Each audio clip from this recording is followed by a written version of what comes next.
Mastering self-reflection. We can define self-reflection as a daily ritual for our personal growth. Growth, it can be anything like physical growth, psychological growth, spiritual growth, financial growth, depends on person to person. But how to master self-reflection? I continue to record this episode on a day after Diwali. I hope you guys had a very fantastic Diwali with your families, distributing sweets, busting minimum of crackers, taking care of our environment, friends and families. And I thought this is a very good reflective moment for me to write or to speak something about self-reflection, the practices that I do. My problem is I zone out very easily, like I can't focus on a single topic for a long time. If any distraction comes, I often give up very easily. So I thought better to record this, because in future when I will get distracted again, I can always refer back to this podcast episode for my own reminder. Hello everyone, how are you all? This is your host Debottam, and you are listening to Better You, Better Life, a self-improvement plan SIP podcast, season 1, episode number 51.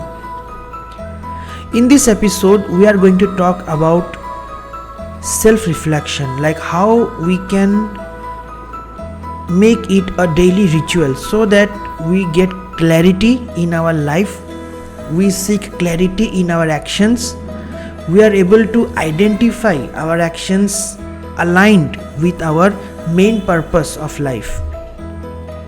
It is often said that at least you should take out 20 to 25 minutes every day, preferably in the morning, but not necessarily, that you should take out some time for yourself to talk to yourself. Talk means not about physical talk with yourself, but thinking, a deep thinking about your actions, about your existence, like what you are doing for yourself, for your dear ones. Does it make sense?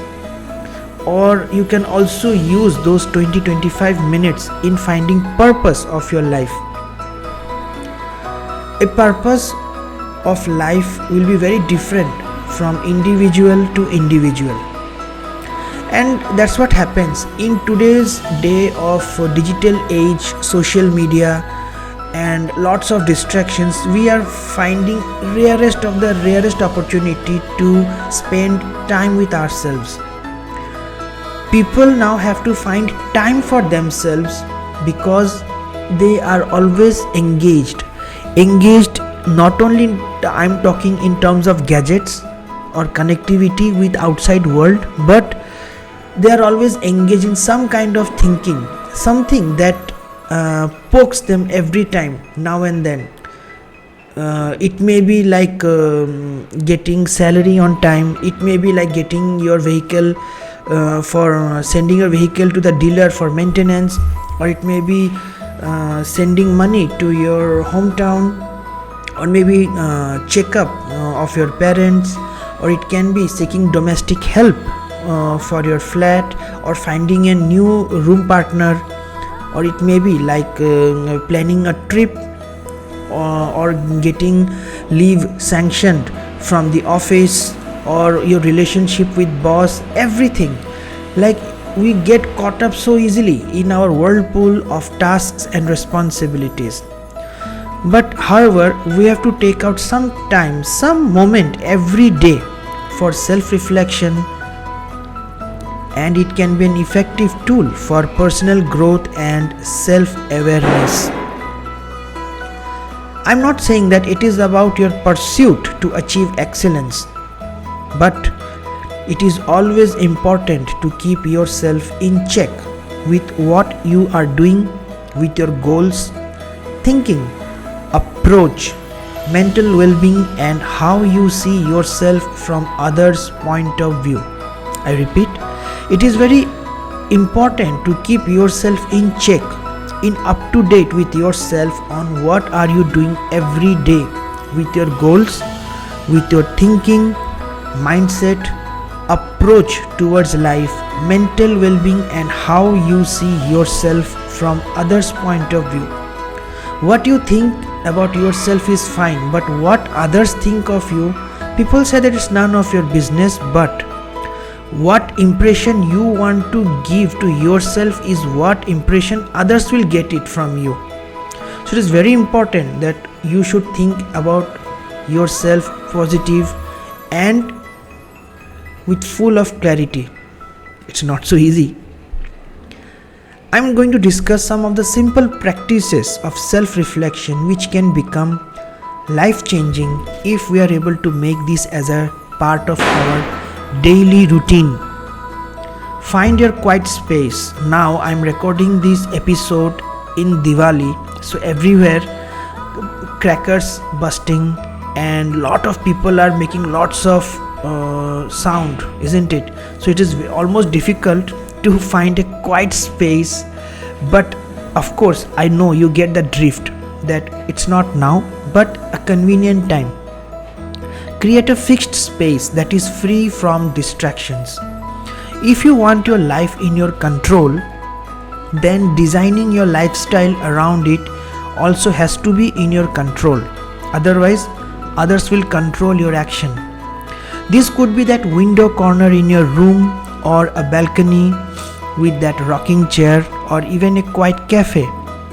The key point here is to find a place where you can be alone with your thoughts and nobody else.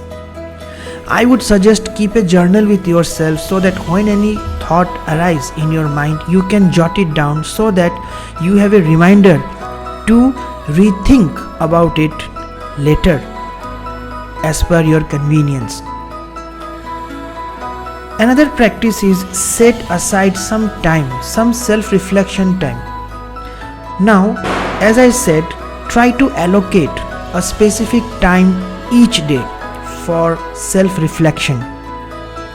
The best moments can be the initial moments after you wake up when nobody is disturbing you. That morning sunrise, chirping of birds, newspaper boy coming and delivering newspaper at your doorstep when your neighbors are sleeping. So nobody is basically there to disturb you. That is the best time when you seek some moments from your daily life to think about yourself. Now don't mistaken it with your selfishness. No, not at all. In fact, it is a selfless approach. Here, consistency is the key. As I said, you should keep a journal with yourself. This is super powerful habit. Grab a notebook. Try to jot down your thoughts and observations about yourself.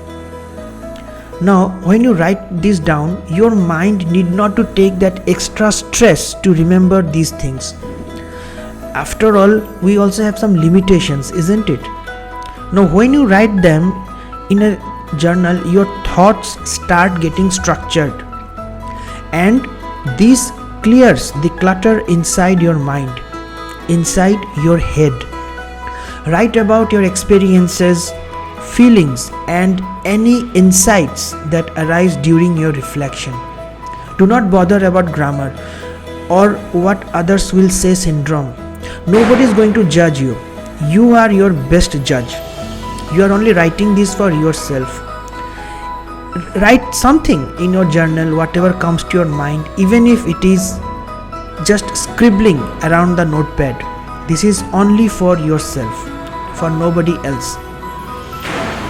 Ask yourself certain questions. Like questioning is also a skill. Like you can't ask whatever comes to your mind. Questioning yourself is another skill. You have to accept the answers you get even if you do not like them. That's why self-reflection will help you in unearthing all those answers that is hidden within you. You just have to search it. Begin your self-reflection by asking some open-ended questions like, What did I accomplish today? How did I handle challenges and setbacks? Did my actions align with my values and goals? Or per se, what are my values and goals? What did I learn today? Another practice is practicing gratitude. This is also super powerful. Reflect on the things that you are grateful for. Grateful is not a sign of weakness, rather it is a sign of a strong mentality, stronger mindset. Expressing gratitude can shift your focus towards positivity and enhance your overall well-being. Immediately when you express your gratitude to this cosmos, all those negativity inside from your mind vanishes. Try this out. You may not try the other options, but trust me, please try this habit of practicing gratitude. Every day try to express your gratitude on 3 things.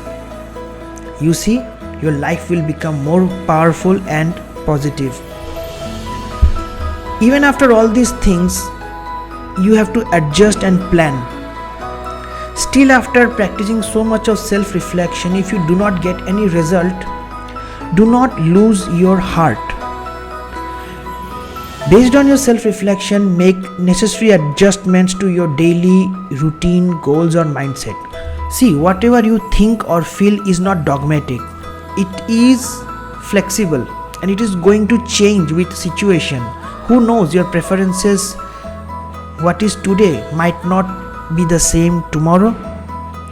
Things will never be perfect, so there is no reason to get scared or disappointed. Just wake up and restart.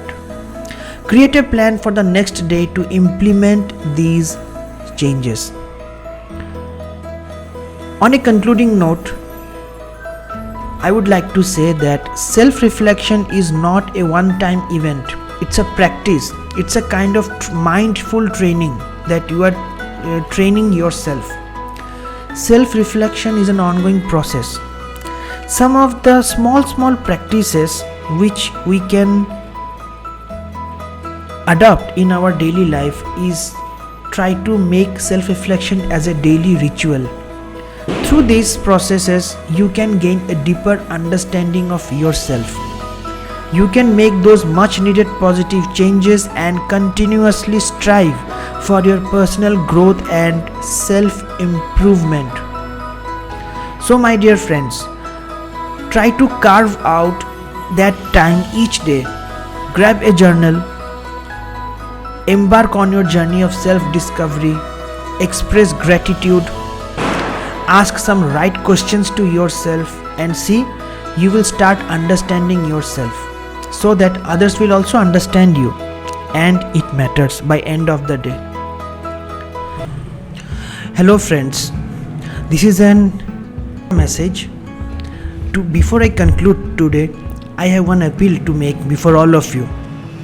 This Diwali, if you are celebrating with your family, then you are very lucky. You might have planned to go out, have some good food, have some hopping in the market or some kind of hangout place with your parents, enjoy those moments. But everyone is not so lucky. Today I am going to bring one small request to your notice, to your kind notice. One of our sisters from the podcasting community need our support. This Diwali, save a life through your contribution. Helping someone is the best celebration we could do. It won't cost you much if you don't bust that extra cracker, but that amount can save somebody's life. Yes, I'm talking about one of our brothers. His name is Piyush Singha, and I am appealing to you on his behalf as his cousin Madhumita Sen. Madhu is currently battling a formidable opponent, liver cancer, and the fight is taking a toll on her both physically and financially. She was always a passionate beautician, devoted to make others feel beautiful and confident. But life has some other message for her. It's heart-wrenching to witness her suffer through this excruciating pain. She has financial limitations and she is undergoing through some treatment. She is going through the battle of liver cancer. The treatment will cost around 15 lakhs and her family's resources are already exhausted. And you know how much it costs to treat cancer these days. If it is in private hospital, then you know, unless you are insured, it will take savings of your entire lifetime. Madhu is the only daughter of their parents who tragically lost two of their children in a road accident a decade ago. Mother is currently a homemaker and she is currently unemployed. They are left with no other choice but to seek external support to ensure Madhu receives the treatment she so desperately needs. Try to donate some amount, regardless of its size, makes a difference. We request you to consider donating towards her treatment. If possibly, share our fundraiser with your friends and family. Your generosity can save somebody's life. It is a lifeline, a ray of hope in this Diwali. I once again appeal to all of you to please come forward and let's stand with Madhumita's battle against liver cancer. She has shown remarkable bravery during her chemotherapy sessions, but we need to support her. Though she experienced weakness and reduced food intake after the first dose, there is a positive sign with a reduction in the swelling of her stomach. I am putting that donation link in the comments section. Please click on that and donate as much as you can. This is my humble request to you. All the bank details, account transfer, everything I will be covering in that link. I request you once yourself. I hope you found this episode helpful. I am your Debottam host, signing off.